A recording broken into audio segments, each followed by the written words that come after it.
ओम। सेनाओं और संगठनों से कब धरती पर स्वर्ग उतरा है, ये सब तो संसार के भोगी लोगों ने अपना वर्चस्व बनाए रखने के लिए किया। योगियों की अनुभूति तो ये है कि अपनी आत्मा के ज्ञान बिना जीव कभी सुखी हो ही नहीं सकता और दुखी जीव किसी को सुख दे नहीं सकता, क्योंकि जो कि जिसके पास होता है वही दूसरे को देता है। अतः कुछ देना है दुनिया को तो आत्म कल्याण की विधि दो, और वो है भगवान कृष्णोक्त की वाणी गीता, भगवान श्री कृष्ण की वाणी गीता। और इसी गीता की सरलतम सुबोध व्याख्या गुरु भगवान स्वामी श्री अड़गड़ानंद जी महाराज की यथार्थ गीता है, उसे पढ़ें।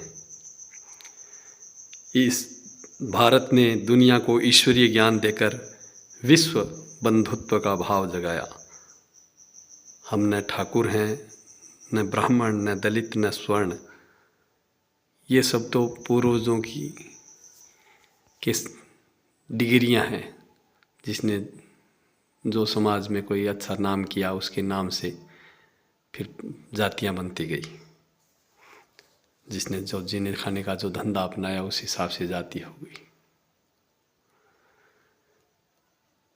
हम आध्यात्म की भाषा में हम प्रत्येक इंसान एक जीव है, और जीव का कल्याण आत्म दर्शन के बिना नहीं हो सकता, ऐसा संत महापुरुषों ने बताया है। हर जीव अपने अपने अच्छे बुरे कर्मों का भोग भोगने के लिए शरीर धारण कर जन्म लेता है। इस दुनिया में कोई किसी को सुख दुख नहीं दे सकता। ये सब अपने ही पूर्व में कृत कर्मों का फल है। कर्म फल को ही भाग्य कहते हैं। वर्तमान की करनी ही आपका भविष्य होगा। रामचरितमानस की चौपाई है, कोउ न सुख दुख कर दाता, निज कृत कर्म सब भोग भ्राता। सुलभ सुखद मार्ग यह भाई, भक्ति मोरी पुराण श्रुति गाई। भगवान की भक्ति ही सुख का मार्ग है। निज अनुभव में कहूँ खगेसा, बिनु हरि भक्ति न मिटहि कलेसा। जीव के कलेश दुख बिना भगवान की भक्ति के नष्ट नहीं होते।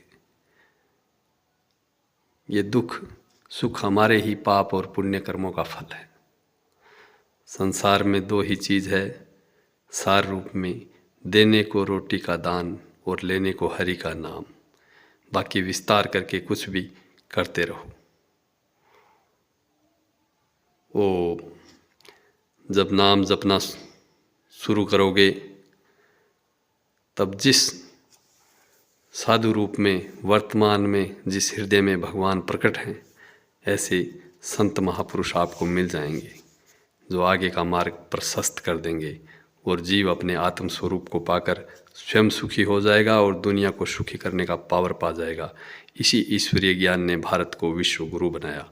बाकी तो प्रकृति अनादि है, परिवर्तन होते रहते हैं, सत्ताएं बदलती रहती है, पर जीव संसार की भोगों से कभी सुखी नहीं हो सकता।